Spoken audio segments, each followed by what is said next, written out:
a little bit with committee Democrats. Joining the table now, Alana Schor with the Associated Press, also with Jeopardy fame. With that, it is worth your time. I want to get into one thing specifically, and I want to read this off from the testimony.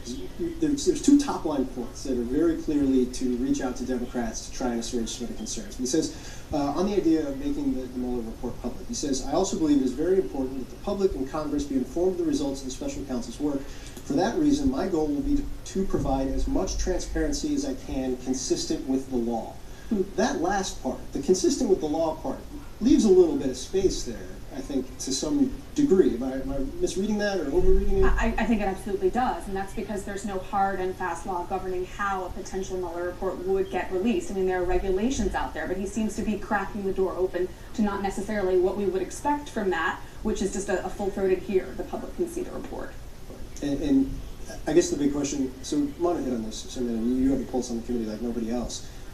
Are Democrats even considering the possibility of voting for the president's nominee to oversee, that would be overseeing technically the special counsel investigation? I mean, Bill Barr can say whatever he wants, and we get a sense of his testimony and what he's going to say under questioning by Democrats at his confirmation hearing this week. But Democrats will focus in on the memo, and that is raising major alarms among the Democrats in the committee. And look, Attorney General nominations are usually contentious anyway, regardless of the time. This is not the kind of nomination that would have gotten broad bipartisan support anyway. But the Russia element, the fact that he wrote memos, the fact that he had been publicly a bit disparaging of the Mueller investigation will give any Democrat, or almost any Democrat, an easy way out. I do want to point out, though, we did learn a little bit of interesting trivia about Bill Barr and Robert Mueller last week, that they actually kind of have these personal relationships that we didn't know previously. Their wives are in Bible study together. Mueller attended Bill Barr's daughter's wedding.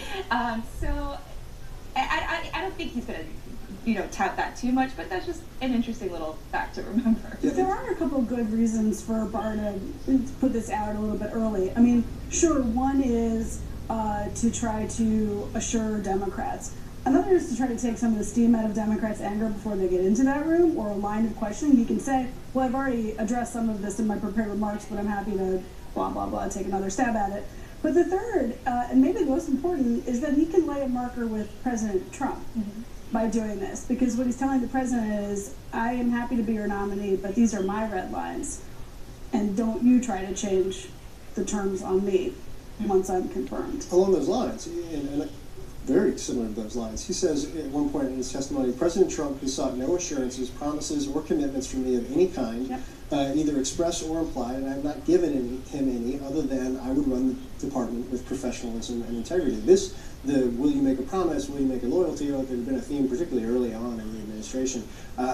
Is it your sense right now, and again it's early, we haven't seen the actual testimony yet, that he will be operating as an independent actor, which is the expectation for an Attorney General?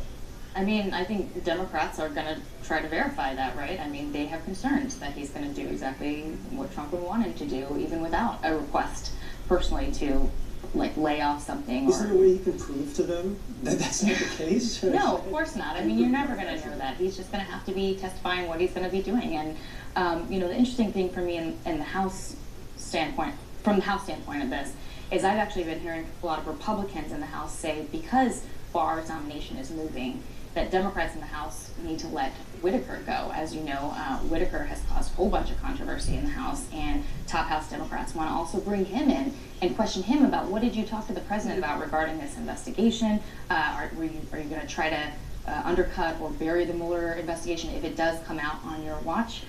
They have been stonewalling at the Justice Department because they do not want him to come in, and Republicans on the Hill also don't. So this is a whole nother angle, I guess, to watch as Barr's nomination moves forward, because Republicans want to move fast on that so that Whitaker doesn't come in, and frankly, some of them worry he might embarrass them. That's a really good point. I don't think you're going to get Democrats to let that one go, but definitely a strategy. All right, up next, the shutdown has now dragged into, I believe it's day 24.